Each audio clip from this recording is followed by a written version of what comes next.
चलो कम से कम 100 question target करेंगे, ठीक है, एमसीक्यू क्वेश्चन देखेंगे, ठीक है, जो सामने आएगा उसको कोशिश करेंगे करने की, फिर आगे बढ़ेंगे, राइट। ये पहला क्वेश्चन, इसमें एक फंडामेंटल फ्रीक्वेंसी आपको दे रखी है, स्क्रीन देखिए एक बार। फंडामेंटल फ्रीक्वेंसी दे रखी है आपको 130 साइन ओमेगा, ओमेगा कितना है इसमें 6280 t प्लस 30 है ना। इससे आपको ओमेगा दे रखा है इसमें कितना 62, कितना दे रखा है 62, ओमेगा का एक फॉर्मूला होता है, ओमेगा बराबर होता है 2 पाई एफ, ठीक है। एफ की वैल्यू आ जाएगी ओमेगा बाई 2 पाई। सोल्व करोगे ये आंसर कितना आएगा, हंड्रेड्स, कितना आएगा सॉरी 1000, कितना आएगा 1000। कर लोगे क्वेश्चन। ये किसका क्वेश्चन है, एसी फंडामेंटल का क्वेश्चन है, किसका क्वेश्चन है, एसी फंडामेंटल का, राइट। सेकंड क्वेश्चन, एक बार बताओ सारे स्टूडेंट्स, बताओ कौन कर पाएगा सेकंड क्वेश्चन को, कर लिया क्या सेकंड क्वेश्चन, सेकंड क्वेश्चन, ये आज का पहला क्वेश्चन है, ठीक है, ये सेकंड क्वेश्चन है आज का, ठीक है, कर लिया सेकंड क्वेश्चन। सेकंड का आएगा भाई, अगर वोल्टेज दे रखी है, इसकी पोलर फॉर्म लिख सकते हो क्या आप लोग, कल सिखाई थी, देखो ये होती है पोलर फॉर्म 20, इधर देखिए 20 मैग्नीट्यूड है विद एंगल प्लस 30, एक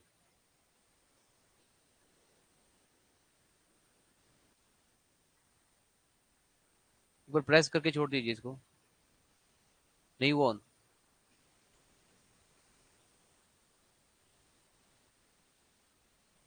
एक बार फिर से ऑन करिए, ऑन ऑफ करो। आई थिंक वो है,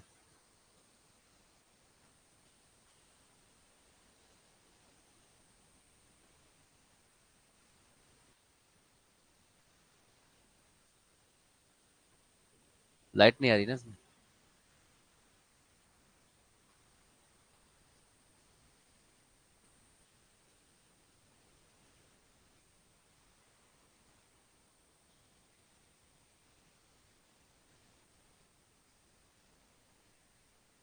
फिर से ऑन करो, रमन सर को बोलो एक बार, रमन सर होंगे।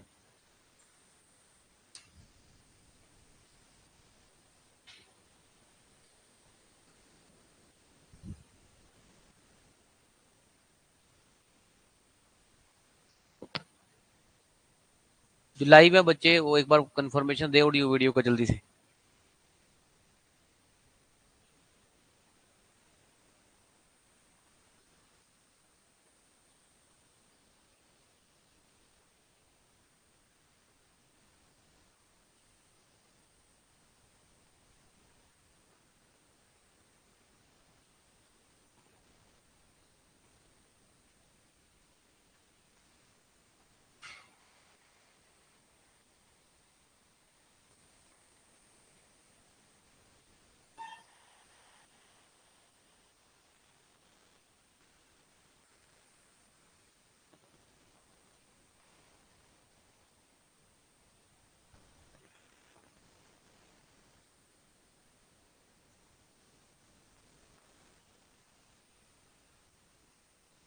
ठीक है जी, क्वेश्चन नंबर 2 समझ में आया, क्वेश्चन नंबर 2 की पोलर फॉर्म पता चली। फिर से देखिए, मैं फिर कहूंगा आपको फंडामेंटल फ्रीक्वेंसी जब आपका क्वेश्चन आएगा तो आपको ये चीज जो होती है ये ओमेगा होती है, ओमेगा को 2 पाई एफ रखना है, और ये फॉर्मूला जब यूज करोगे एफ की वैल्यू आएगी ओमेगा बाई 2 पाई, तो सोल्व करके आंसर कितना आ जाएगा 1000 हर्ट्ज, राइट। सेकंड क्वेश्चन की जब आप पोलर फॉर्म लिखोगे, ये मैग्नीट्यूड होता है, ये एंगल होता है, फिर मैग्नीट्यूड कितना है 10 और एंगल कितना है +60, इन दोनों में जो डिफरेंस आ रहा है वो कितने डिग्री का आ रहा है 30, तो आंसर क्या हो जाएगा, समझ में आया 60 और 30 में।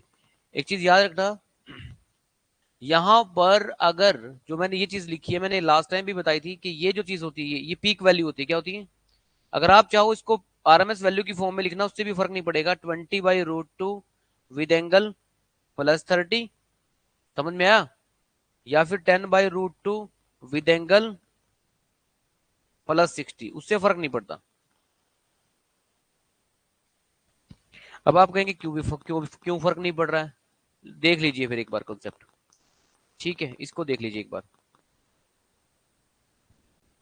थोड़ा सा लॉजिक आपको आना चाहिए। मुझे ये बताओ, ये वैल्यू कितनी है, पीक वैल्यू है, ये क्या लिया आपने इसको, ये वीएम पीक वैल्यू है ना, this is the peak value VM sine omega T, yes और नो।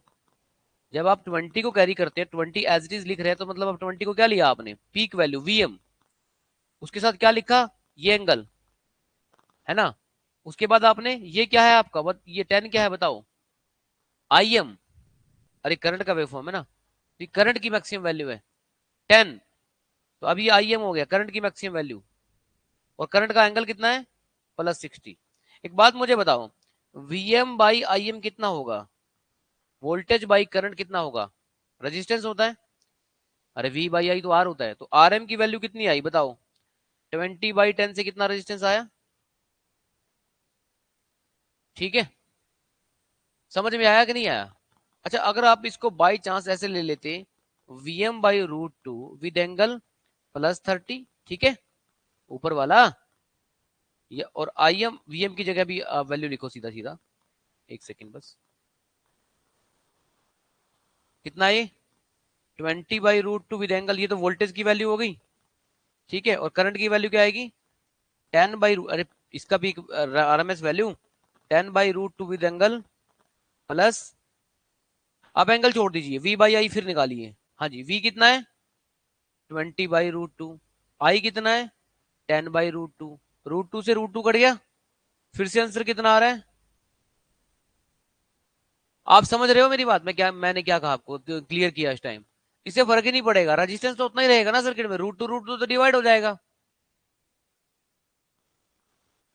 हाँ जी, समझ में आया कि नहीं आया, लिया तब भी ठीक है, नहीं लिया तब भी ठीक है, उससे फर्क नहीं पड़ने वाला है, समझ में आई बात, ठीक है, तो ये डाउट आई होप आपको क्लियर हो गया होगा, इसका आंसर बी है भाई, 30 डिग्री है।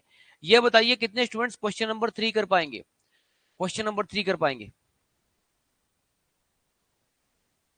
आज की क्लास एमसीक्यू क्लास, हो सकता है नेक्स्ट वीक में पूरा हफ्ते आपको एमसीक्यू कराऊं, मतलब पूरी इलेक्ट्रिकल के जितने भी सब्जेक्ट अब तक आप हुए, हो सकता है हम एक हफ्ता पूरा एमसीक्यू का ही चलाएं, ठीक है, जिसमें मैं पूरी डिटेल में आपको बताऊंगा, समझ में आया, पूरी डिटेल में बताऊंगा, एक्सप्लेन करूंगा कि कौन कौन से, अगर कुछ टॉपिक छूट भी गए हैं आपके, तो वो यहाँ से क्लियर आपके होने वाले, क्योंकि मिसलेनियस बहुत सारी चीजें हैं, ठीक है। कितने स्टूडेंट्स इस, रेज योर हैंड्स, कितने स्टूडेंट्स इस क्वेश्चन को कर पाएंगे, चलिए, लाइव वाले भी भाई, लाइव वाले शो नहीं हो रहे हैं इस पे क्लास में, रिफ्रेश करना पड़ेगा क्या,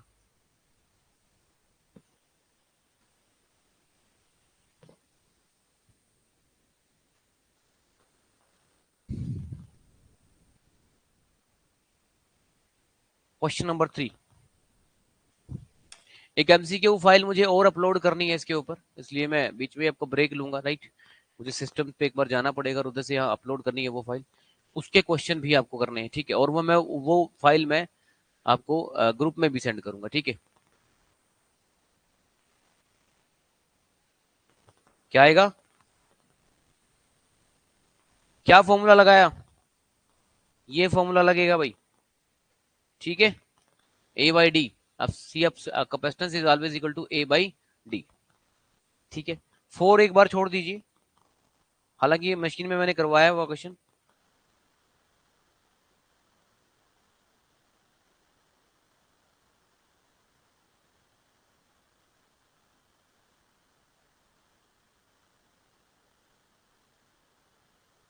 जो आपने आरएमएस वैल्यू निकाली, हो सकता है मैंने क्लास में स्किप कर दिया हो, और जो एवरेज वैल्यू निकालते हैं ना, स्किप नहीं किया, हमने साइनसोइडल वेवफॉर्म का 1.11 निकाला था, याद है आपको, तो ये फॉर्मूला जो होता है, आरएमएस वैल्यू को अगर एवरेज वैल्यू से डिवाइड कर देंगे, तो वो क्या होती है, फॉर्म फैक्टर होती है, तो इसमें क्या है, आरएमएस वैल्यू को अगर एवरेज वैल्यू से, तो इसका आंसर ए ही आएगा, ये गलत है बाकी ऑप्शन, ठीक है, आई समझ में बात, what is form factor of sinusoidal wave, sinusoidal wave का हमने फॉर्म फैक्टर जो निकाला था वो 1.1 आया था, याद है आपको, इसने एक्चुअली लिखा तो साइनसोइडल वेव है, लेकिन मैं आपको बता दूं, अगर साइनसोइडल हटा भी दो, तब भी फॉर्म फैक्टर का फॉर्मूला क्या रहेगा, आरएमएस अपॉन एवरेज वैल्यू। मैंने आपसे क्वेश्चन पूछा था उस टाइम कि डीसी वैल्यू के केस में फॉर्म फैक्टर की वैल्यू कितनी होती है, कितनी होती है, अगर डीसी डीसी हो 1 होती है, कितनी होती है, क्योंकि डीसी के केस में आरएमएस वैल्यू और एवरेज वैल्यू सेम होते हैं। आई होप आप समझ पा रहे होंगे कि ये सब कुछ हम कर चुके हैं, यस और नो। तो ये सब ये प्रीवियस ईयर के जेई लेवल के पेपर है, जेई लेवल के पेपर करवाने वाला हूं मैं आपको, ये सब कुछ मैंने आपको करवा रखा है। आप देखेंगे जब आप पेपर में जाएंगे तो आप देखेंगे कि थ्योरेटिकल क्वेश्चंस ये आपको, इसके लिए आपको थोड़ा अलग से एक्स्ट्रा मेहनत करनी पड़ेगी, क्योंकि इस तरह की जनरली जो क्वेश्चन नंबर 6 आप स्क्रीन पर देख रहे हो, जनरली इस तरह की चीजें मैं क्लास में बहुत कम बताता हूँ, राइट। क्योंकि ये बिल्कुल थ्योरेटिकल चीजें हैं, ये बिल्कुल ऐसी चीजें हैं जिसमें हम बिल्कुल थ्योरी में अगर जाएंगे तो हमारा वो पोर्शन रह जाएगा जो 80-90% हम टारगेट करते हैं। यस, यस और नो। फिर भी सामने क्वेश्चन आ गया, नाइक्रोम वायर एक मटेरियल है, उसका मेल्टिंग टेम्परेचर पूछा हुआ है, ए इसका आंसर लिखा हुआ है। कुछ जगह मैंने भी चेक किया था 1400 डिग्री सी के आसपास लिखा हुआ है ऑथेंटिक सोर्स के ऊपर, लेकिन 1400 डिग्री सी और 1318 एक ही बात है ऑलमोस्ट, ठीक है। तो ए इसका आंसर आप टिक कर सकते हैं। देखो लिखा भी है ऑप्शन में अराउंड, क्या लिखा हुआ है, ठीक है। जो देखो नीचे ये लिखा हुआ है एक्चुअल में, जब आप चेक करोगे गूगल के ऊपर तो ये वैल्यू देखने को मिलेगी। समझ में आया? तो फिर अप्रोक्सीमेट तो 1380 ही है ना इसके आसपास की वैल्यू। बात समझ में आई कि नहीं आई? तो इस तरह की यूजुअली चीजें देखने को बहुत कम मिलती है, इसलिए आपको ये पेपर ही करना पड़ेगा, ठीक है। एक सिंगल फेज इंडक्शन मोटर का फॉरवर्ड स्लिप और बैकवर्ड स्लिप क्या होता है आपको मैंने बताया भी था। फॉरवर्ड स्लिप एस होता है और बैकवर्ड स्लिप 1 - एस होता है। जब दोनों को हम ऐड करेंगे, राइट, 2 - एस होता है, सॉरी क्या होता है, 2 - एस से एस कट जाएगा, तो आंसर कितना आएगा, ये आएगा। जब फॉरवर्ड स्लिप और बैकवर्ड स्लिप को हम ऐड करते हैं, ये बैकवर्ड है ये फॉरवर्ड है। समझ में आया? ये टॉपिक मैंने करवा रखा है, बहुत इंपॉर्टेंट क्वेश्चन है, इसका आंसर डी बनेगा। अगर बैकवर्ड स्लिप और फॉरवर्ड स्लिप को ऐड करोगे 2 बचेगा, क्या बचेगा, सिर्फ 2 बचेगा। समझ में आया? फॉरवर्ड स्लिप प्लस एस होती है, रिवर्स स्लिप माइनस एस मत कर देना, 2 - एस होती है, क्या होती है, 2 - एस। इसका प्रूफ भी दिया था आपको इलेक्ट्रिकल मशीन में, जिनको अगर नहीं देखा है तो वेट करें, आप रिकॉर्डेड लेक्चर जाके चेक कर सकते हैं, राइट। ये क्वेश्चन थ्योरेटिकल बहुत आता है पेपर में कि इंसुलेशन रेजिस्टेंस, लीकेज रेजिस्टेंस इसको बोलते हैं हम। इसको मेजर करने के लिए एक हम डिवाइस का यूज करते हैं, इसको क्या कहते हैं, मैगर बोलते हैं। क्या बोलते हैं? अगर आप लोगों की जब आपकी जॉब लग जाएगी, तो अगर आप जेई कम से कम लगेंगे, कम से कम जेई, तो इसे सारे इंस्ट्रूमेंट, इस सारे इंस्ट्रूमेंट को बहुत ज्यादा यूज आप करने वाले हो, क्योंकि जनरली अर्थ का जो रेजिस्टेंस मेजर करते हैं, क्योंकि आपने देखना कि फॉल्ट कहाँ पे आया है, तो आप फॉल्ट जब चेक करते हो, अर्थ का रेजिस्टेंस, इंसुलेशन रेजिस्टेंस जब चेक करते हो, तो इस इंस्ट्रूमेंट की आपको जरूरत पड़ने वाली है, नाम है मैगर इंस्ट्रूमेंट, ठीक है जी। मैं आपको एक छोटी सी स्टोरी बताता हूँ, देखिए। रेजिस्टेंस को आप 3 कैटेगरी में डिवाइड कर लो। एक तो लो वैल्यू का रेजिस्टेंस होता है, एक होता है मीडियम वैल्यू का, और एक हाई वैल्यू का, राइट। जो हाई वैल्यू के जितने भी रेजिस्टेंस है वो किससे मेजर होते हैं, मैगर से। मीडियम वैल्यू के रेजिस्टेंस के लिए हम जनरली किसका यूज करते हैं, किसका यूज करते हैं, व्हीट स्टोन का, किसका, और लो रेजिस्टेंस के लिए हम यूज करते हैं केडीबी का, किसका, फुल फॉर्म है कैल्विन डबल ब्रिज, कौन सी, Kelvin double bridge, Kelvin double bridge, ठीक है जी। ये भी पेपर में क्वेश्चन आ सकता है थ्योरेटिकली फॉर्म में, मैं बता रहा हूँ आपको, ठीक है जी। आया है समझ में? तो ये तो करा दिया, अब हम वापस आते हैं थ्योरम्स वगैरह के क्वेश्चन ढूंढते हैं, ठीक है। तो 2-3 चीजें इलेक्ट्रिकल मशीन मेजरमेंट के 2-3 क्वेश्चन एनकाउंटर हमने करे हैं अभी, ठीक है।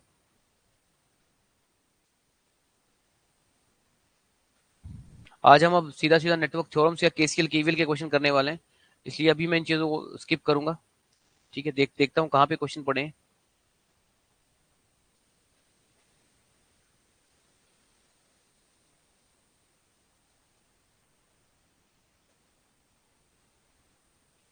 शायद बहुत सारे स्टूडेंट्स इस क्वेश्चन को छोड़ के आएंगे, एक बार इसको भी करा देता हूँ, ये वाला, क्योंकि ये भी मैंने क्लास में नहीं कराया इस तरह क्वेश्चन, ठीक है। ये भी देख लेते हैं एक बार, ठीक है। ये क्वेश्चन भी चेक करो एक बार, स्क्रीन पर देखो, इंस्टेंटेनियस वैल्यू निकालना सिखा देता हूँ, ठीक है।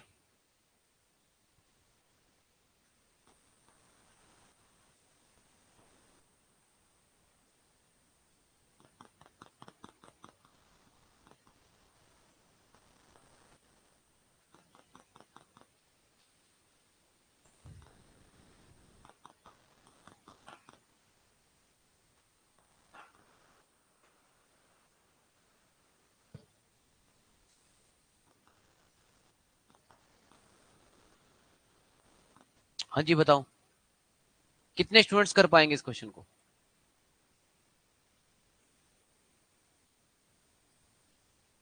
वॉइस एक बार चेक करना, वॉइस आ रही है प्रॉपर? ये लो इस साइड से देख लो, एक सेकंड रुको।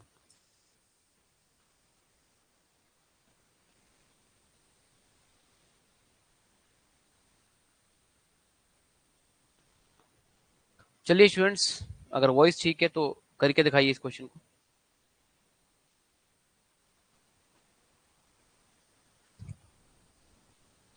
34। मैं कमेंट इस साइड चेक करूंगा। करिए भाई, 34 क्वेश्चन का आप कर सकते हैं, क्योंकि ये बिल्कुल नया क्वेश्चन है। हो सकता है इस साल आपको ये देख क्वेश्चन देखने को मिले। अभी कुछ बच्चों का पेपर 2 भी होना है, ठीक है, एसएससी वाला।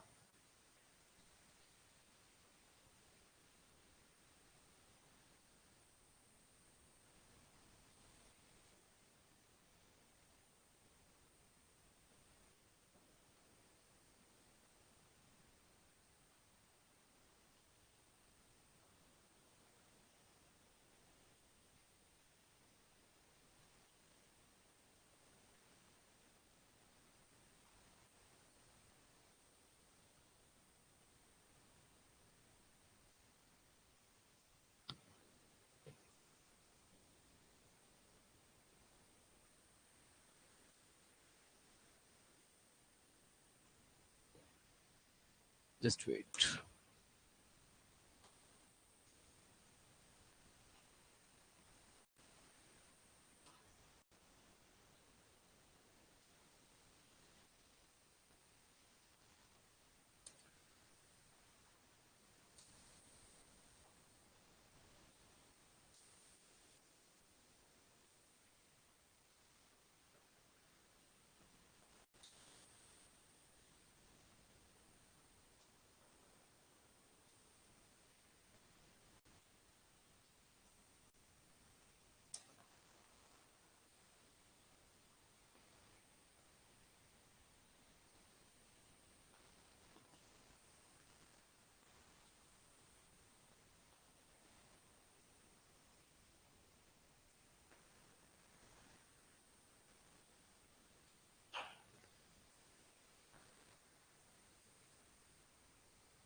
क्या आंसर आया स्टूडेंट्स?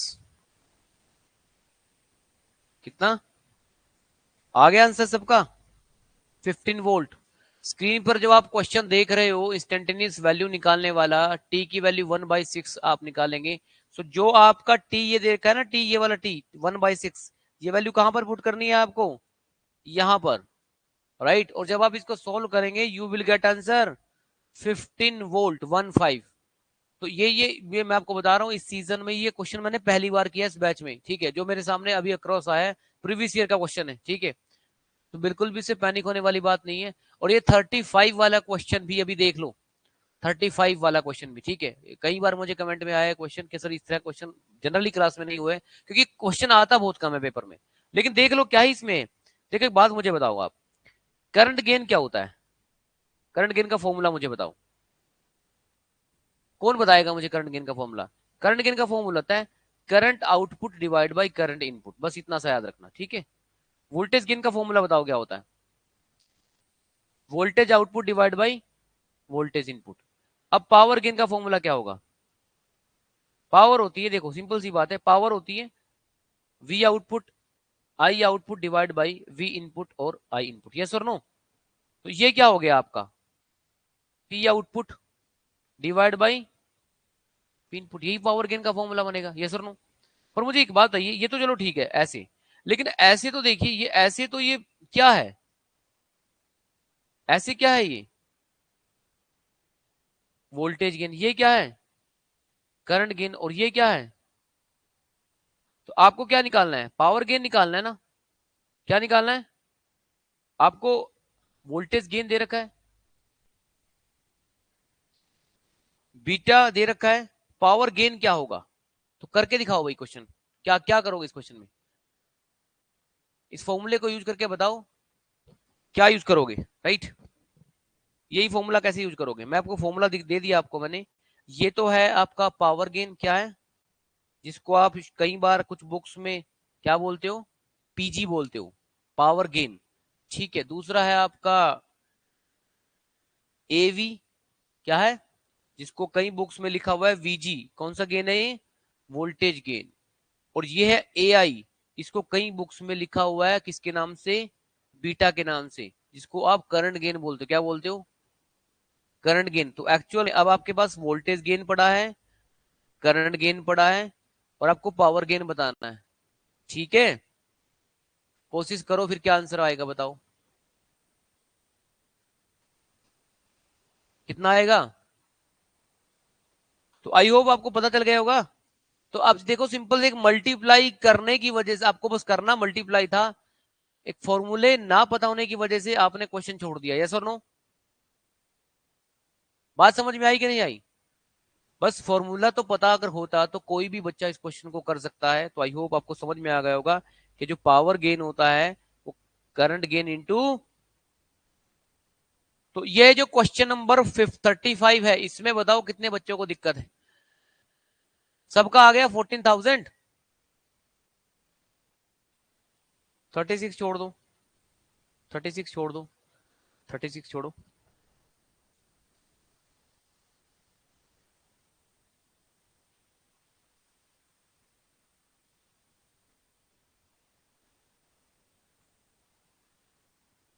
44 करके दिखाओ मुझे, 44 क्वेश्चन, 44। प्रैक्टिकल वाले बच्चे जो बहुत दिन से नॉन टेक पार्ट अच्छे से कर रहे हैं ना, रेडी हो जाना अगले हफ्ते के लिए। मैं नेटवर्क थ्योरम थोड़ा सा ऑलमोस्ट फिनिश हो गई है आपकी। रेजोनेंस का एक दिन क्लास लेके नेक्स्ट वीक उसको खत्म करके एक या दो क्लास, 3-4 दिन नेक्स्ट वीक मेरे को एमसी के ऊपर प्रैक्टिस करनी है। तो कोई प्लान मत बनाना कहीं घूमने जाना है, आपको सोच रहे होंगे कि बहुत दिन से बोरिंग हो रहा है। कोई प्लान आपका नहीं होना चाहिए, मैं एमसीक्यू फिनिश कर रहा हूँ, राइट। इतने दिन से मैं लगा हुआ था इसको सारी एक बार सॉफ्ट कॉपी में कन्वर्ट करने के लिए, लेटेस्ट क्वेश्चन को लाने के लिए स्क्रीन के ऊपर, ठीक है। चलिए, हाँ जी, 44 क्वेश्चन का क्या आंसर आ रहा है बताइए। 44 क्वेश्चन पढ़ लीजिए एक बार। A wire of having length 10 metre, cross section दे रखा है, एरिया 1 मीटर, और आपको रेजिस्टेंस दे रखा है। तो स्पेसिफिक रेजिस्टेंस निकालना है। बताइए इसका मतलब पता क्या निकालना है, रो निकालना है, रेजिस्टिविटी निकालनी, क्या निकालनी है। तो आई होप सारे स्टूडेंट्स इस क्वेश्चन को कर पाएंगे। ठीक है, फॉर्मूला क्या क्या यूज होगा, ये वाला। ठीक है, तो रो का फॉर्मूला बन जाएगा R into A divide by L, ये फॉर्मूला यूज होगा और आंसर आएगा 0.5। ठीक है, हो गया 44 क्वेश्चन। हो सकता है आपने ये क्वेश्चन अभी कुछ टाइम पहले मैंने टेस्ट में भी दिए हूँ, शायद वो टेस्ट डिस्कस नहीं हो पाया क्योंकि मुझे पता था ये चीजें मैंने करवानी तो है ही बाद में आपको। ठीक है, अब इधर आ जाओ, एक बार ये क्वेश्चन देख लो, 47 वाला। फोर, कि कौन सा, 46 तो हो जाएगा, कुछ नहीं है इसमें, आरएमएस वैल्यू का ही निकाल क्वेश्चन। आप स्क्रीनशॉट क्वेश्चन नोट कर लो, अगर करना चाहते हो तो बाद में कर लेना, right. I will provide you PDF also इसकी, ठीक है, अगर आपको रिक्वायरमेंट है इसकी। ठीक, 46, 47 करके दिखाओ, 47,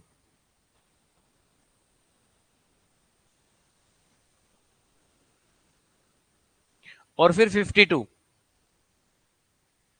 ठीक है, ये दो क्वेश्चन करने हैं, जब तक मैं फाइल रेडी कर लेता हूँ।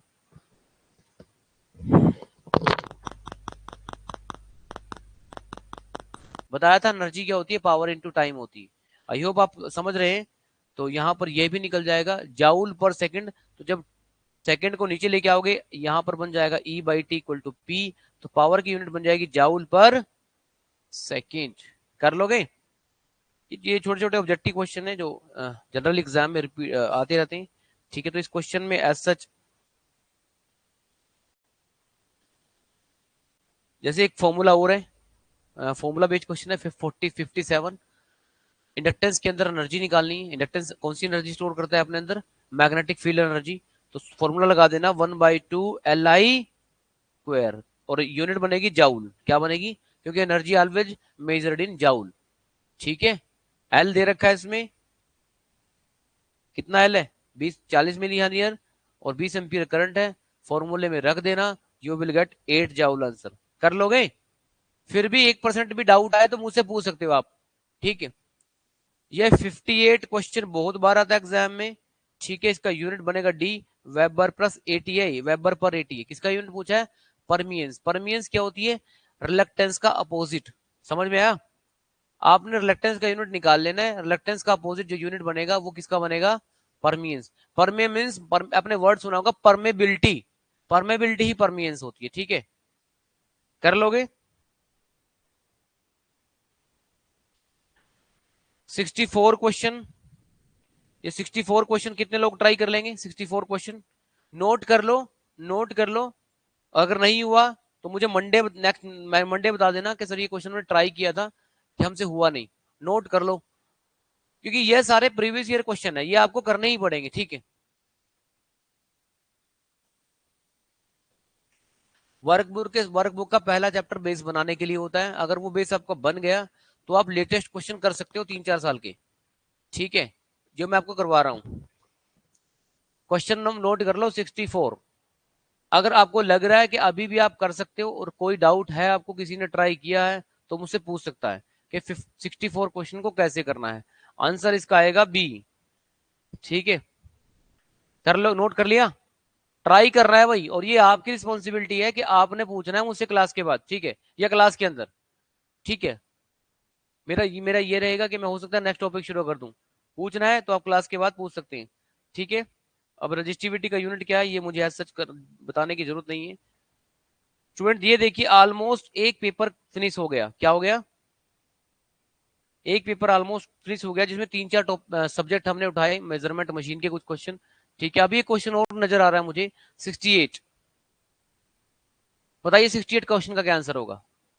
हमें क्या बतानी है? एनर्जी। टाइम दे रखा है, पावर दे रखी है, और वोल्टेज दे रखी है। तो बताइए कैसे निकालेंगे? एनर्जी क्या होती है? पीटी। पावर कितनी है? 50 वोट। स्टूडेंट लेकिन आपको पता है, जो एनर्जी का फॉर्मूला होता है वो वाट इंटू सेकंड होता है। क्या होता है? इसलिए जो 1 मिनट दे रखा है इसके सेकंड बनाने बनाने पड़ेंगे। तो 1 मिनट में कितने सेकंड होते हैं? 1000 सेकंड, 60 सेकंड। तो आप कर लो, बस हो गया। वाट सेकंड, देखो ये वाट आ गए, सेकंड आ गए, इनको न्यूमेरिकल वैल्यू मल्टीप्लाई कर लो, आंसर कितना आ जाएगा? अब आप कहेंगे सर इसका यूज क्यों नहीं किया? नहीं किया, बस जरूरत ही नहीं पड़ी। 250 वोल्ट का यूज नहीं किया तो नहीं किया। क्या कहते हो? अब आप ये बताइए, इक्वल टू पीटी वाला फॉर्मूले के दो क्वेश्चन आ रखे हैं पेपर में, है ना। अभी आपने 2 मिनट पहले एक यूनिट वाला देखा, एक न्यूमेरिकल देखा, देखा कि नहीं देखा? ठीक है। ये जितने भी all over India JE exams हो रहे हैं, स्टार्टिंग कर लो जम्मू एंड कश्मीर से लेके पूरा नॉर्थ नॉर्थ इंडिया ट्रैवर्स कर लो। जिसमें नॉर्थ इंडिया में हरियाणा, पंजाब, जे एंड के सारा ये पूरा पोर्शन आ गया, हिमाचल आ गया। फिर आप नॉर्थ ईस्टर्न पार्ट में जाओ, ठीक है। नॉर्थ ईस्टर्न पार्ट में अरुणाचल प्रदेश, जो भी आपके वेस्ट बंगाल साइड, जो भी चीजें आपके नागालैंड वगैरह, जहां भी पेपर देना चाहते हो दो आराम से, ठीक है। वेस्ट इंडिया में राजस्थान का पेपर देना है, ठीक है। किसी कोई और स्टेट का पेपर देना है, मध्य प्रदेश का पेपर सेंट्रल इंडिया में जाना है, साउथ इंडिया में आप जाना है, तमिलनाडु, कर्नाटका, कहीं पर भी जाओ, इलेक्ट्रिकल के ये क्वेश्चन चेंज नहीं होंगे, ठीक है जी। ये लेवल यही रहने वाला है।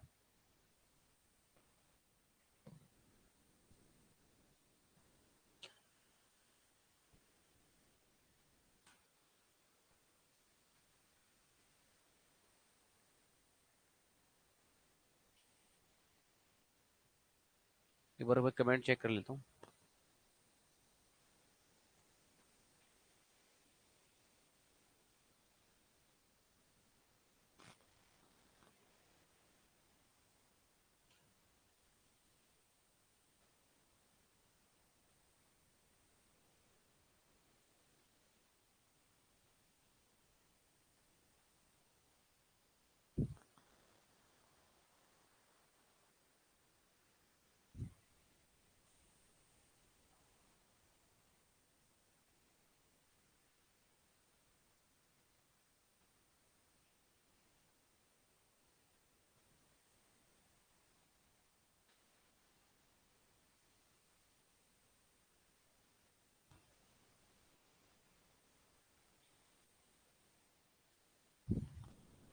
स्क्रीन पर है क्वेश्चन नंबर 70।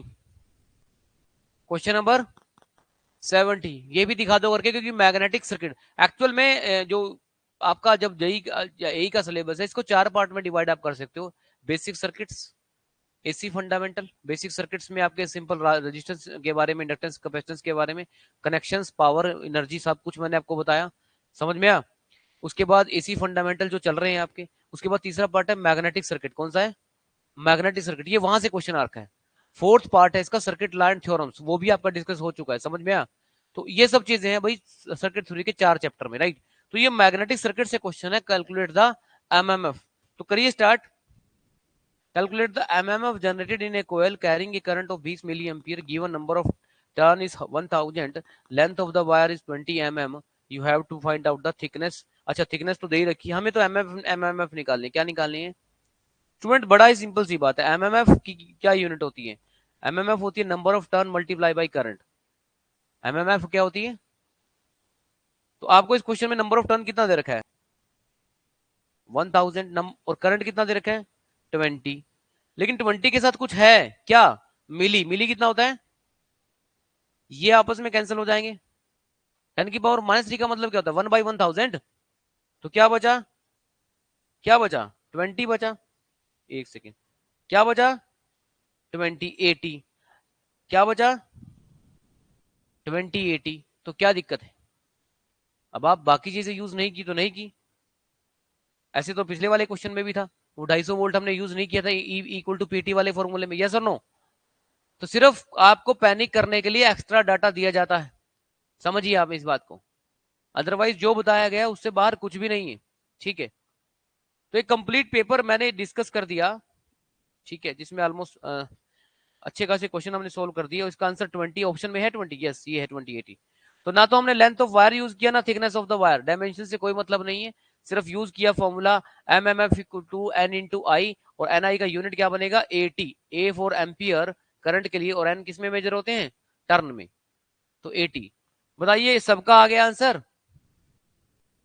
तो ये 70 क्वेश्चन है, इसीलिए मैं पेपर डिस्कस कर रहा हूँ आपके साथ। मैंने आज की क्लास का नेम भी यही रखा है, MCQ practice class. MCQ practice class, आप देख पाए कि जितना अब तक करा है अपने सिलेबस में कि वो सब आपसे हो रहे हैं कि नहीं हो रहे, राइट।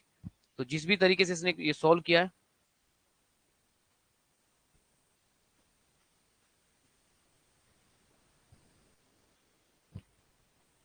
और राइट। अब आते हैं उस पेपर पे। ये एक पेपर डिस्कस हो गया, अब एक और पेपर मैं मॉक टेस्ट डिस्कस करता हूँ आपके साथ, जिससे जनरली जिस जिस सोर्स से आपको जनरली हम क्वेश्चन दे रहे हैं, आपके ऐप पे टेस्ट क्वेश्चन आ रहे हैं, ठीक है। बहुत सारे क्वेश्चन आपने इसमें से देखे भी होंगे शायद, जो आपसे नहीं हुए होंगे, ठीक है। स्टार्ट करिए क्वेश्चन नंबर 1 से।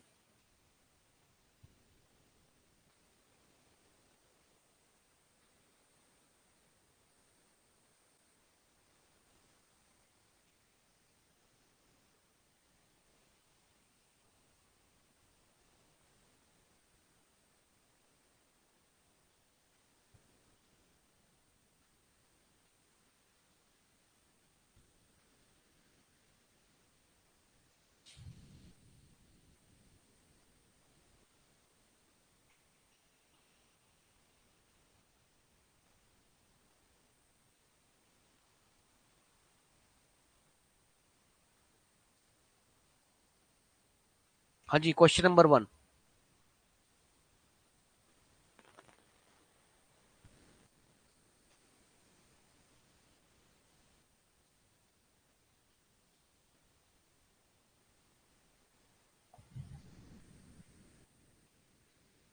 कितना आ रहा है? 5 कॉलम, ठीक है। देखो, आपको एक बात बताई गई है, जो आपका वोल्टेज होती है वो होती है work done per unit charge. क्या होती है? जिस तरह आई का फॉर्मूला होता है Q/T, उसी तरह V का फॉर्मूला होता है W/Q, ठीक है। आप यहां से भी देख सकते हो, देखो वर्क डन है ना, वी क्यू इधर मल्टीप्लाई कर दो तो वर्क डन कितना बन गया? We Q. और क्यू क्या होता है? I T. देखो वी आई टी आ गया। वी क्या होती है? पावर। वी आई क्या होती है? पावर। और वर्क डन क्या होता है? आपका एनर्जी। तो बन गया इक्वल टू पीटी। तो बस आपको इस क्वेश्चन में क्या क्या पूछा? चार्ज पूछा है ना, तो चार्ज को वी की जगह रख दो और वी को क्यू की जगह रख दो। तो डब्ल्यू बाई की, तो 500 को अगर एक 500 को जो आपकी वर्क डन है, इसको आप डिवाइड कैसे कर दो? किससे कर दो? किससे कर दो? वी से। वी कितनी है? 100। तो 500/100, तो कितना बनेगा? V equal to W by Q. अरे कर लोगे कि नहीं कर लोगे? तो एक छोटा सा फॉर्मूला है जो देखने को रहेगा आपको, V equal to W by Q, potential इसको बोलते हैं। V equal to W by Q formula यहाँ पर यूज हो जाएगा, जस्ट वेट। समझ में आया? क्वेश्चन नंबर 2 पे आ जाइए भाई, question number 2। Question number 2,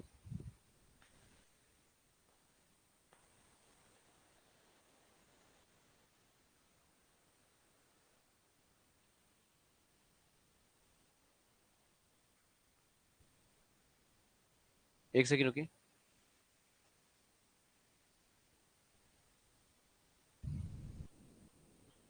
question number 2, ये क्वेश्चन देखने को मिलने वाले हैं आपको पेपर में, ठीक है, इस तरह के क्वेश्चन। तो ये रहा क्वेश्चन नंबर 2 स्क्रीन के ऊपर। करो। ऑलरेडी बहुत कॉन्सेप्ट सिखाए हैं मैंने आपको, ठीक है। तो किसी को एक लॉजिक लगा के इस सोल्व करो। 25 ओम के अंदर कितना वोल्टेज ड्रॉप बना। आपको पता भी है वोल्टेज ड्रॉप क्यों लिखा है? क्योंकि जब बैटरी के करंट से करंट निकलेगा पॉजिटिव से, यस और नो, करंट की एंट्री हर लोड में कैसी होनी है? प्लस के साथ, यस और नो। इसलिए आप ये देखिए कि 25 ओम के अंदर जब करंट एंटर करेगा तो किसके साथ एंटर करेगा? प्लस के साथ। इसलिए इसने 25 ओम के अंदर 25 ओम के अंदर क्या पूछा है? अरे वोल्टेज ड्रॉप क्या होता है? प्लस, प्लस से माइनस ही तो होता है। चलिए करके दिखाओ question number 22, two second question, sorry. I hope ये कर लेंगे आप, क्वेश्चन नंबर 2।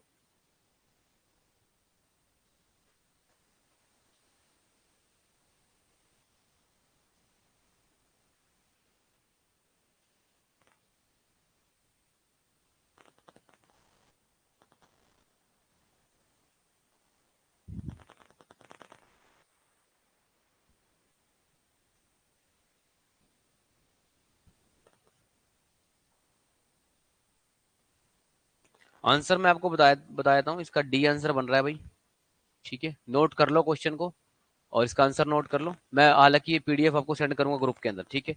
पहले ये बता दो कर लोगे कि नहीं कर लोगे, ट्राई कर लेना सो दैट।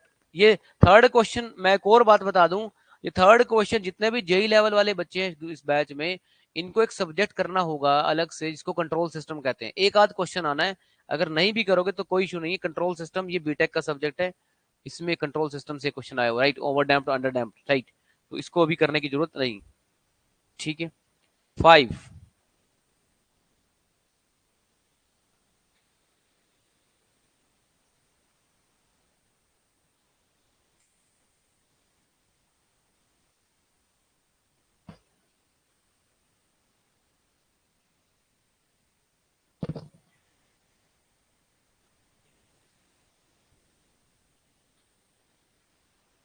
इसके लिए स्टूडेंट मुझे भी एक फॉर्मूला देखना पड़ेगा क्वेश्चन नंबर 5 के लिए। इसको आज होल्ड करते हैं, हालांकि इस कैसे ना कैसे करके सोल्यूशन निकालने वाली बात नहीं।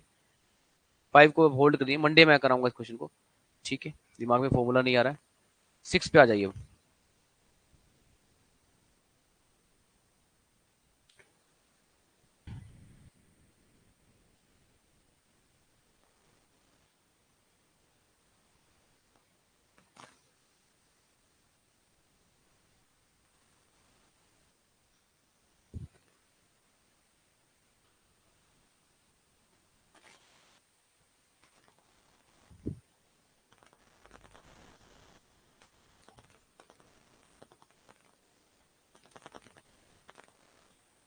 Just wait. तो 5 हमने पोटेंशियल एनर्जी वाला छोड़ दिया क्वेश्चन, ठीक है। अब मैं थोड़ा सा क्वेश्चन थोड़ा स्किप कर रहा हूँ। मैं वो क्वेश्चन रिकॉग्नाइज कर रहा हूँ जो कोई इलेक्ट्रिकल सर्किट वाले क्वेश्चन है। सपोज कोई थ्योरम से कोई क्वेश्चन हुआ होगा, ठीक है।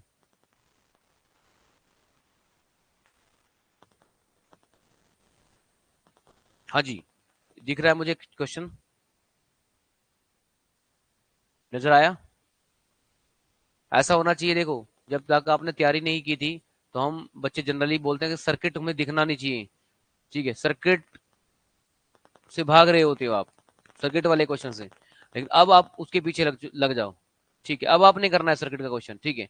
चीजें थोड़ी बदल बदल गई अब की बार। मैंने नोडल एनालिसिस टॉपिक करवाया कि नहीं करवाया आपको? अब ये क्या कह रहा है नोडल एनालिसिस में, अच्छा क्वेश्चन है। ये कह रहा है, इसमें मैं एक और कॉन्सेप्ट बताऊंगा आपको। इस सर्किट को सोल्व करने के लिए नोडल एनालिसिस का हम यूज करेंगे। नोडल एनालिसिस का यूज करने के लिए मुझे यहां पर बताइए पहले, यहां पर वोल्टेज कितनी है विद रिस्पेक्ट टू ग्राउंड? +20 कितनी है? और यहां पर वोल्टेज कितनी है विद रिस्पेक्ट टू ग्राउंड? और ये पूरी ग्राउंड चेसी एक ही है, तो ग्राउंड हमेशा 0 वोल्ट होता है। तो मुझे अगर यहाँ पर इस पॉइंट पर वोल्टेज निकालनी है Vx, तो मुझे लगता है कि आप ये कर लोगे, लेकिन निकलेगा नहीं, क्योंकि R1 R2 R3 की तो वैल्यू ही नहीं है आपके पास। पर ऐसा इसने कुछ करंट वगैरह वोल्टेज पूछा भी नहीं, इसने क्या कहा है, कितनी इक्वेशन लगेगी नोडल एनालिसिस को सोल्व करने में, कितनी इक्वेशन, कितनी केसीएल इक्वेशन लगेंगी, कितनी केसीएल इक्वेशन लगेंगी, इक्वेशन केसीएल की बात कर रहा है। तो इसके लिए फॉर्मूला जो होता है, इसके लिए जो फॉर्मूला होता है आपको मैं बता दूं।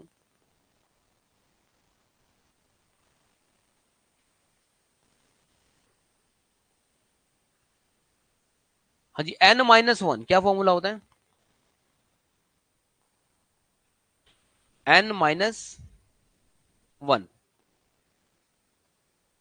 नंबर ऑफ केसीएल इक्वेशन का एक फॉर्मूला होता है n-1। एक बात मुझे बताओ, केसीएल इक्वेशन क्यों नहीं होगी, एक बात मुझे बताओ, यहां पर क्या लगेगी, एक I1 याद होगा आपको, ये I2, ये I3। तो पहला स्टेप क्या लिखते हैं आप, KCL equation I1 plus I2 plus I3 plus equal to I1 की वैल्यू क्या बनेगी,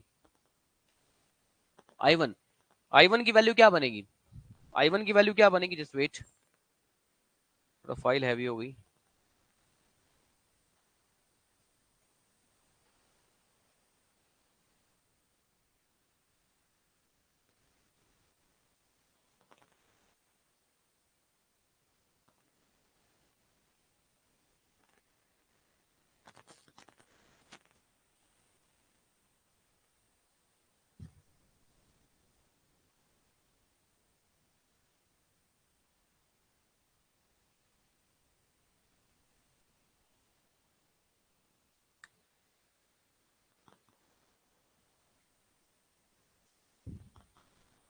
आप अपनी कॉपी में जाके एक बार चेक करो कि आपने कितनी इक्वेशन बनाई है इस तरह के क्वेश्चन को सोल्व करने के लिए। एक इक्वेशन बनाई है बस, I1 plus I2 plus I3। उसके बाद आपने I1 I2 I3 का जो रिजल्ट है वो ऐसे लिखा, Vx माइनस जो भी नोड पे अपोजिट पॉइंट पे वोल्टेज है, जैसे यहां देखिए आप।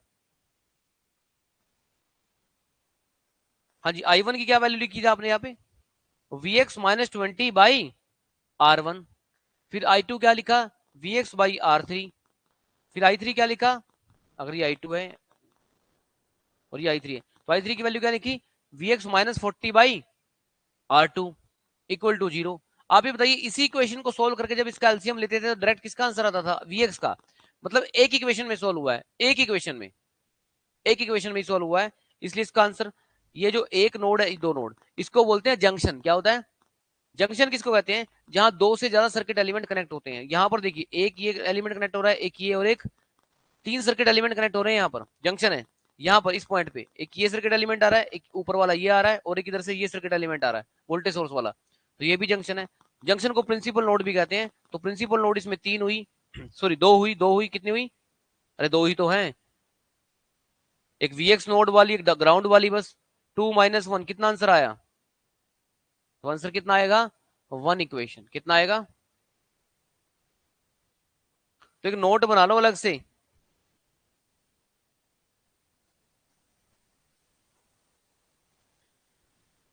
Number of KCL equation, number of KVL equation का बता देता हूं मैं फिर से, आपको थोड़ा एक्सप्लेन कर देता हूं इस चीज को, ठीक है।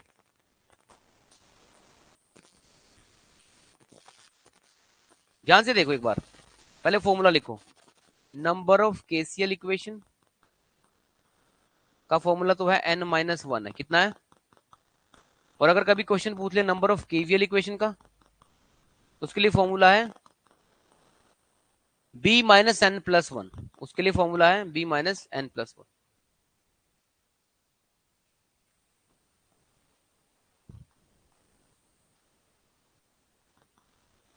b-n+1।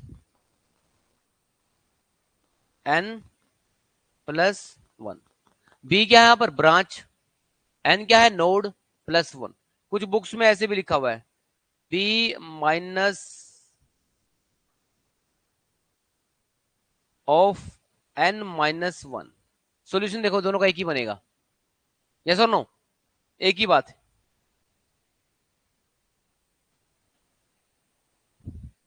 अच्छा, ये मैं अभी इसलिए नहीं बता रहा आपको ज्यादा डिटेल में, क्योंकि एक चैप्टर है आपके वर्कबुक में, ग्राफ थ्योरी, कौन सा, तो ये तो वहां आ ही जाएगा। समझ में आया? आपकी वर्कबुक में चेक करना, ग्राफ थ्योरी के नाम से एक चैप्टर है, उसमें है ये topic, number of KCL equation, KVL equation, twig वगैरह, ये है आपके चैप्टर, चेक करो आप। तो ये वहां से क्वेश्चन आया, लेकिन अच्छा लिखा नोडल एनालिसिस है, क्या है, तो इसलिए मैंने कर दिया कि वन इक्वेशन लगेगी इसमें, ठीक है। आई होप स्टूडेंट्स यहाँ पर 34, मैंने आपको बोला था कि थ्योरम्स को थ्योरी पॉइंट ऑफ व्यू से कम करके रखना, समझ में आया? ये मत सोचना कि थ्योरम में सर्किट वाले क्वेश्चन आएंगे, ऐसा बिल्कुल भी नहीं है। थ्योरम से थ्योरेटिकल क्वेश्चन भी आते हैं, और स्क्रीन पर देखो आप, आ भी रहा है। यस और नो? तो बताइए क्या आंसर आएगा 34 क्वेश्चन का?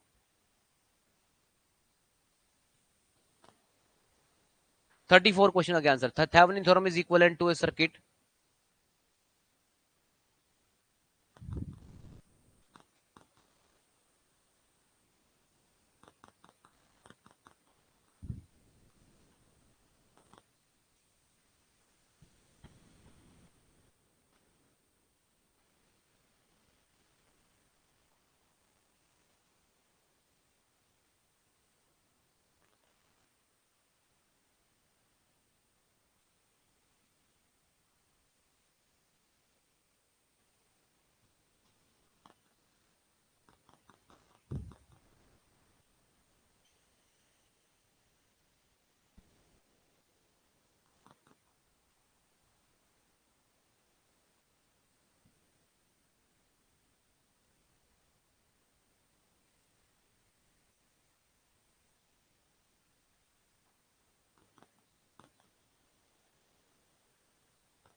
हाँ जी, 34 क्वेश्चन का आंसर क्या होगा भाई? Thevenin theorem is equivalent to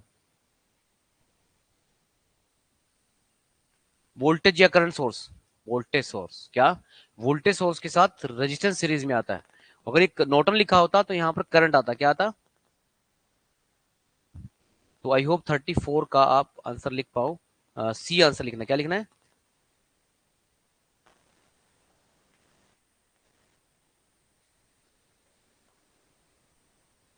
अब देखो मैं आपको एक बात बताता हूँ, अगर मान लिया किसी स्टूडेंट्स को 35 क्वेश्चन पेपर में मिल गया, क्या मिल गया, तो वो ये सोचेगा कि ये तो जनरेटर का क्वेश्चन है, पावर सिस्टम का क्वेश्चन है, किसका क्वेश्चन है? मैंने आपको बोला सारा कुछ सर्किट थ्योरी पे बेस्ड है, ठीक है, तो देखो उसको कैसे करेंगे सर्किट थ्योरी के हिसाब से इस क्वेश्चन को, अगर सर्किट थ्योरी आपकी अच्छी हो जाती है। चलिए एक सेकेंड रुकिए, फाइल थोड़ी हैवी, टाइम लग रहा है, थोड़ा पेशेंस रखिए, ठीक है।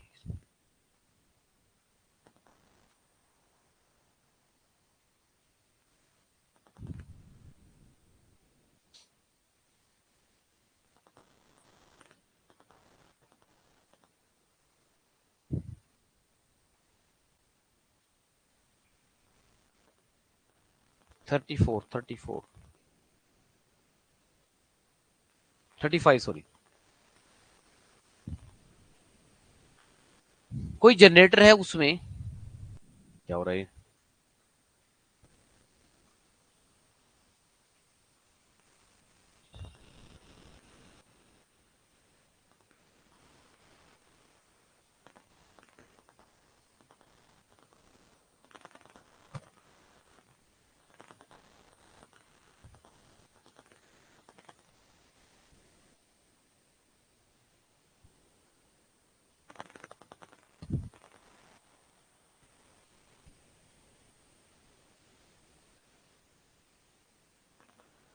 हाँ जी, अब करिए। कोई जनरेटर दे रखा है आपको, उसपे 100 किलोवाट, 100 किलोवाट का पावर है, पोटेंशियल डिफरेंस दे रखा है, ठीक है जी, पोटेंशियल डिफरेंस दे रखा है, ठीक है, और power transmitted through the cable है, रेजिस्टेंस दे रखा है आपको, टोटल रेजिस्टेंस भी पता है, पावर लॉस केबल में बताना है, राइट? ये करना है आपको। तो इससे ज्यादा डरने वाली बात नहीं, ठीक है। पावर लॉस किसके बराबर होता है? फाइल थोड़ा सा हैवी है, चल नहीं रही है।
जल्दी से इसको नोट कर लो, इससे पहले फाइल इधर उधर हो जाए। ठीक है, जल्दी से लिखो।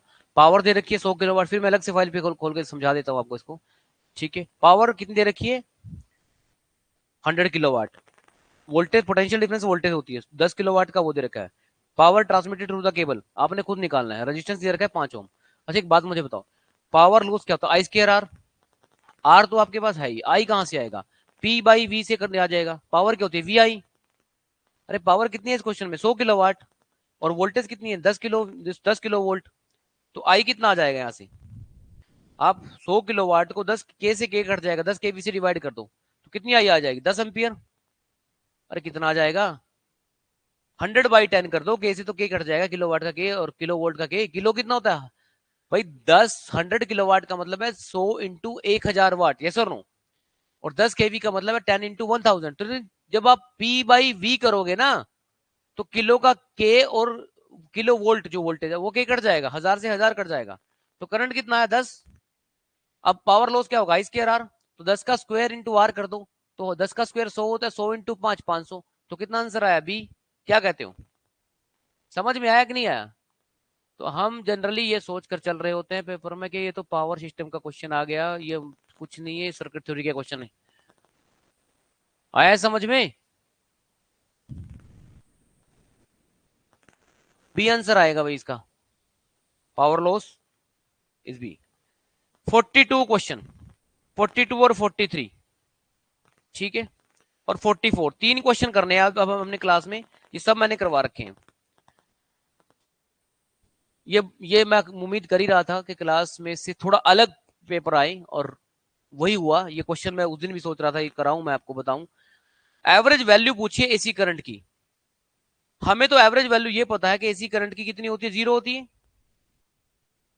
अरे एवरेज वैल्यू एसी की कितनी होती है? 0। लेकिन मैंने कहा था कि हाफ साइकिल की लेनी है। क्या लेनी है? तो वो फॉर्मूला बताया था 2 Vm/पाई। 2 Vm/पाई यूज करना है भाई, 2 Vm/पाई। लेकिन ये तो करंट का वेव फॉर्म है, तो यहाँ तो 2 Im/पाई यूज करेंगे। क्या यूज करेंगे?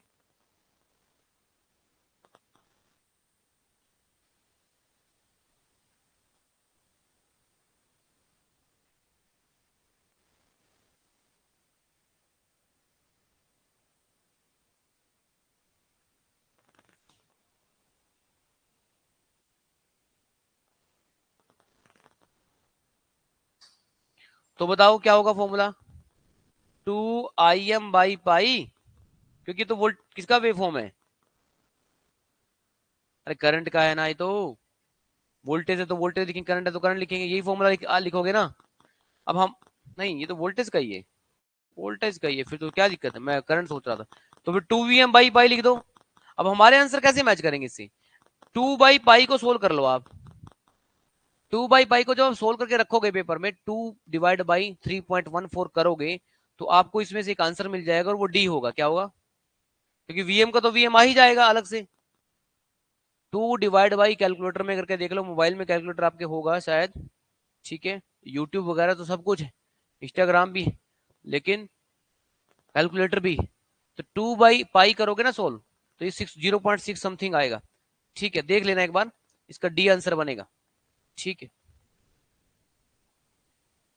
ठीक है, ये वैल्यू। और इसी तरह से एक और वैल्यू आपको याद करनी पड़ेगी, फिर ये भी क्वेश्चन आ सकता है पेपर में। अगर आरएमएस वैल्यू का आंसर Vm/√2 है, तो अगर Vm/√2 ऑप्शन में नहीं है, तो फिर इसका आंसर क्या बनेगा? 1/√2 सोल्व करके याद रखना। 1/√2 क्या होता है? ये होता है 0.707 Vm। समझ में आया? ये दो चीजें, अगर आप सोच रहे हो हमेशा आपको Vm/√2 मिलेगा, नहीं, वो 1/√2 को अलग से सोल्व करवा के 0.707 Vm की फॉर्मेट में भी आपको ऑप्शन दे सकता है। हम हमेशा √2 के रहते हैं कि √2 ही आएगा, नहीं। ये हुआ है, अच्छी बात है कि अब की कर लिया वो सोल्व बच्चों, आप लोगों ने कर लिया। 2/पाई 0.637 समथिंग ये बनेगा। हाँ जी, बहुत समझाया क्वेश्चन मैंने। 43 आप आ जाते हैं 43 क्वेश्चन पे। Super position theorem require. Super position theorem जब होनी चाहिए तो सर्किट में क्या होना चाहिए? मल्टीपल सोर्स होने चाहिए, होने चाहिए, ताकि हम तभी तो कहेंगे कि एक source activate at a time और दूसरे को डीएक्टिवेट एट दैट टाइम। तो इसने क्या कहा? There are multiple source are required, right. Next, power factor of this circuit. ये आरएल सर्किट मैंने बहुत समझाया आपको, बहुत समझाया ना। अब आप मुझे आज की क्लास में ये बताओ कि इसको कैसे सोल्व करोगे। क्या मैंने ये क्वेश्चन करवाया आपको पावर फैक्टर इस आरएल सर्किट का? बताओ क्या फॉर्मूला लगाओगे, कैसे निकालोगे? Very good, cos phi. क्या मैंने आपको नहीं कहा था कि ये इस पे क्वेश्चन बनेगा? आर कितना है, सॉरी 6, जेड क्या बनेगा 6 + 8 जे, 6 ये बनेगा 6 का 36, 8 का 64, 100 110 आ जाएगा, कितना आ जाएगा? तो ये बनेगा 0.6, कितना बनेगा? लेकिन यहां दिक्कत ये होगी 0.6 को लेकर भी कई ऑप्शन हो सकते हैं, दो ऑप्शन हो सकते हैं, एक लैग को लेके एक लीड को लेके। बच गए आप, लीड वाला ऑप्शन नहीं था। जब भी इंडक्टर सर्किट में होगा तो लैगिंग होगा, क्या होगा? Power factor. इंडक्टर मतलब पावर फैक्टर लैगिंग और कैपेसिटर मतलब पावर फैक्टर लीडिंग। ठीक है, तो ये भी ध्यान रखना। ये क्वेश्चन भी क्लास में ऑलरेडी हो चुका है, cos phi equal to R by Z, और मैंने बहुत आरएल सर्किट पूरी डिटेल में एक्सप्लेन किया था आपको कल परसों की क्लास में। यस और नो? और ये डायरेक्ट क्वेश्चन आपको देखने को मिला मॉक टेस्ट के अंदर। ये पिछली बार भी शायद एक दो मॉक टेस्ट में डला था क्वेश्चन, या कोई और फुल लेंथ टेस्ट एक और बच्चों को आपको आया होगा, मुझे घूम के क्वेश्चन आया था। तो तभी मैंने जानबूझ के ये बीच में ही आपको आरएल सर्किट करवाया, और आज ही पेपर मैं करवा रहा हूँ आपको, ताकि आपका साथ के साथ ये चीज कंप्लीट हो जाए कि पहले करवाया और अगले दिन आपने क्वेश्चन भी देख लिया किस तरह के पेपर में क्वेश्चन आ रखे हैं। ठीक है, बाकी ये पेपर मैं आपको सेंड कर दूंगा ग्रुप में, ये पेपर। ठीक है जी, कंप्लीट पेपर वो जो पहले वाला है, ये दोनों आपने इस वीकेंड पे सॉल्व करने हैं जितने हो सके। कर लोगे? लर्निंग, खाली लर्निंग से काम नहीं चलेगा, हमें क्वेश्चन भी करने पड़ेंगे, थ्योरेटिकल क्वेश्चन भी और न्यूमेरिकल वाले भी, राइट? चलिए आज इतना ही।